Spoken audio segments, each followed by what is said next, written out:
All right, we're back here on the GSMC Baseball Podcast, bringing you our fourth and final segment of the show today, which is going to be about general news stories around the league. Just some minor stories I want to talk about. Some stuff I thought was interesting and notable to mention around the league. So let's get into it.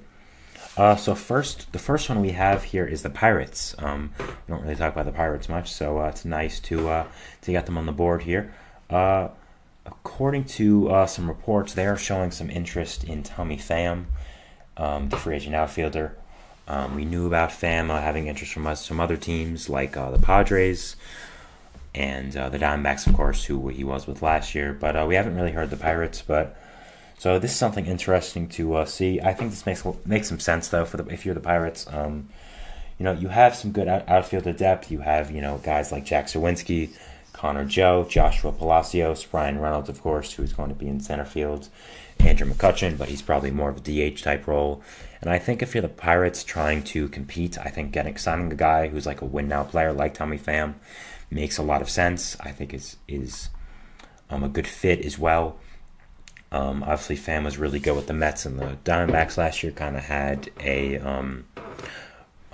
bounce back season after a few years, kind of not doing the best, and his reputation being a little bit tarnished because of some out the field incidents. I mean, I think we know which one I'm talking about. Might involve a certain left-handed outfielder on the Giants in fantasy football, if you know what I mean.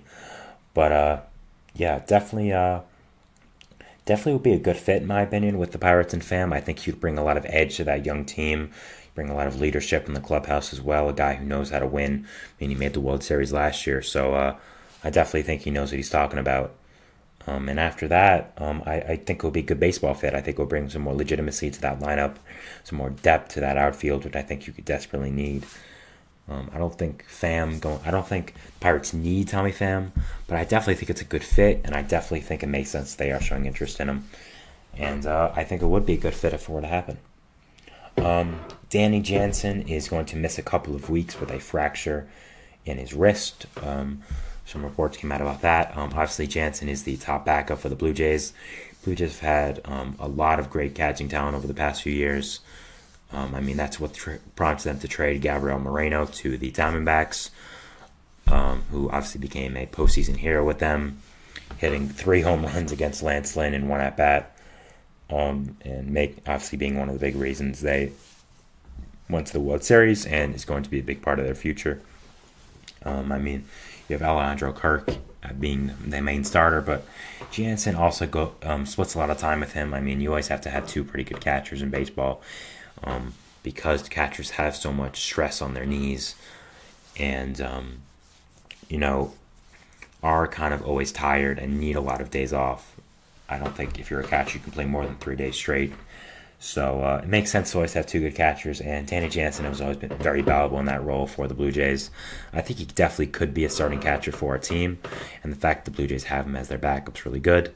But obviously he's going to be out for a few weeks. We're not sure when he'll be back in regards to his schedule because this is spring training. We're not sure, what's going to happen with his timeline going into the regular season. But even so, they have some depth behind him. Former Rockies catcher Brian Serven is there. As a fine backup, so it's not a huge deal, again, because you have that depth at catcher if you are the Blue Jays. So, not a huge deal here, but still something notable I want to talk about because Jansen's a good player, and he got hurt for a little bit, and it's definitely not a positive for the Blue Jays, but not the end of the world, I'd say, either, anyways. The Reds, they signed Justin Wilson to a minor league contract. Justin Wilson was a guy we talked about a few times now. Obviously opted out of his contract with the Dodgers was a minor league contract. He's a fine lefty reliever, a fine veteran guy. Has had some good seasons in the past with the Mets. Was okay with the Yankees, from other teams as well in his past. Definitely a nice, valuable depth piece by the Reds here. They've added some nice pieces to their bullpen this offseason. Specifically a guy, I think Brent Suter was a really nice pickup for them. And again, I've said it a few times, but you can never have enough left-handed depth for your relievers. Loogies, which is left-handed only guys out of the bullpen, are kind of extinct nowadays. But I think bringing in other kind of lefty relievers for depth is always a good decision. And I think for a young team like this, bringing in Justin Wilson's a good idea for the Reds, and is a good depth move overall. The Cardinals are extending manager Oliver Marmol to the 2026 season. His contract was set to expire this year, and they obviously like what he was doing there, so they extended him. This one's a little perplexing to me, but I don't think it's too crazy. I don't think he's a bad manager, but I don't think he's too extraordinary anyways. To be fair, they haven't really given him a full chance. I mean, both the years he's been there, the pitching was pretty bad. I mean, the first year they made the playoffs, yes, but they got embarrassed. So it's not like he's dealt the greatest hand. And last year their pitching was awful as well. This year their pitching's pretty bad as well. So again, not really his fault, but still, I don't know if he was that outstanding as a manager. But again, it's not a huge deal. Their manager before him as well, Mike Schopp, wasn't that great as well, but he's the new manager of the Padres now, and Marmol's replacing him. He's kind of done some questionable things for the team as well, with moving Wilson Contreras off catcher a few months after signing. I'm not entirely sure if that was his full decision or the Cardinals' FO wanted to do it, but still didn't go well in the clubhouse. But I don't think Marmol's a horrible manager. And I guess they want to see more of him. I guess they're saying, okay, 2 years isn't really enough, so we want to see what you can do long term. And obviously, they're not using him as a scapegoat for last season's disappointment, which is good, because it definitely wasn't his fault. I think it was a full organizational thing. So yeah, not a horrible move by the Cardinals, but I think it's a lot of better managers than Ollie Marmol out there. But he's not that bad. So it's a fine move by the Cardinals, in my opinion. The Rays are signing Jake Odorizzi to a minor league contract. Odorizzi, of course, was a free agent starting pitcher on the market. Started his career off with the Rays, was fine there, got a few contracts from other teams, but it is returning there. I think it makes a lot of sense for them. I think it's a good way to get more pitching depth. He's a fine veteran pitcher, a guy who knows what he's doing out there. Doesn't make a lot of mistakes. Isn't that great anymore, but again, I think it's just a valuable piece of depth for the Rays right now. As a veteran guy, we have a lot of young guys you're counting on, like Taj Bradley, like Ryan Pepio, and I think this is a good veteran signing here. With the injuries you've had, again, you're going to be relying on a lot of young guys. So I think signing a veteran guy like Odorizzi you can rely on is a good decision. And definitely a fan of the signing for the Rays. It's not a huge deal, but I thought it was notable, and I did like it. Announced, actually, as I was on stream here, so I want to talk about it, is that Nestor Cortez will be the Yankees' opening day starter. We knew that Garrett Cole was out of the mix because obviously he's injured. We knew that they offered the role to Marcus Stroman. He said no because he didn't want to mess up his pitching schedule. I made a short about that, so if you want to check that out, go on the channel and go to shorts, and I'm sure you'll find it there. Not a crazy idea for the Yankees to start Cortez. I'm surprised they didn't consider Rodon, but I kind of guess that's how much his stock has fallen since last year, and they don't want to risk taking him out of his rhythm. But I think Nestor's a fine pick. You don't really have anyone else here, so good job by the Yankees getting Cortez to be their guy, and a good move. He's not a bad player, so definitely could add worse options.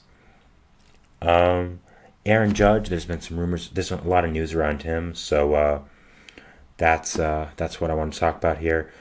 So he wasn't on the batting cage list today, and that it was announced by Boone that if he wasn't, he would be playing today, and obviously he isn't. So news came out that he probably will not play tomorrow, and he still has a chance for opening day. But he's, dealing with some general soreness in his body, I'd say, right now, which isn't that crazy at spring training. General soreness makes some sense. So it's not a huge deal for the Yankees, but it's just not something you want right now, especially with the Cole injury.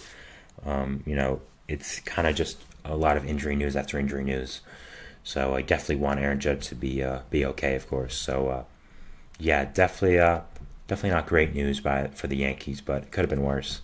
And he seems to be fine right now. And I think if it was a really bad thing and bad news, I think there would be a lot more about it. So yeah, definitely something to watch and talk about if you're a Yankees fan, and see what goes on with Judge in the future.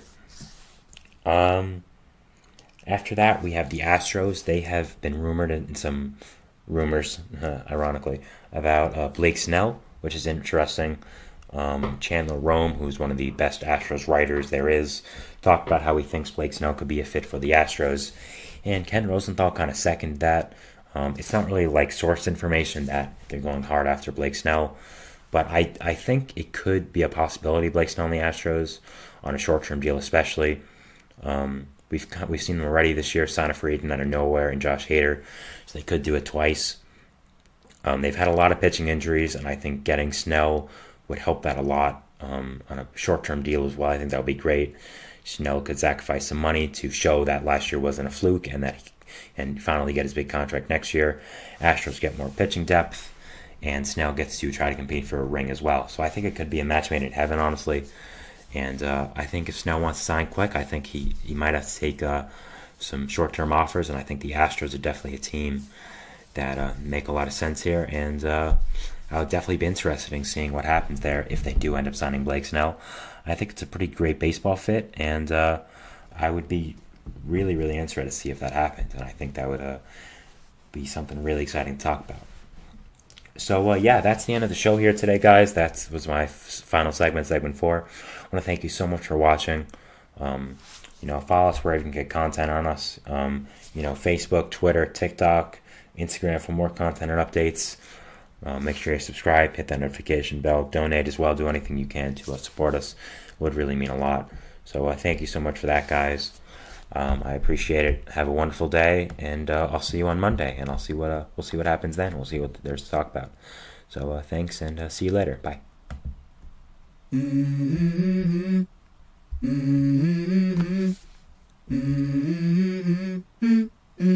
Let's go. I wake up to a little bit of drool on my pillow, feel like it's gonna be a bad day. Yeah, I'm tired of shit, and the coffee ain't hit yet. Damn, ain't that great. I don't wanna go to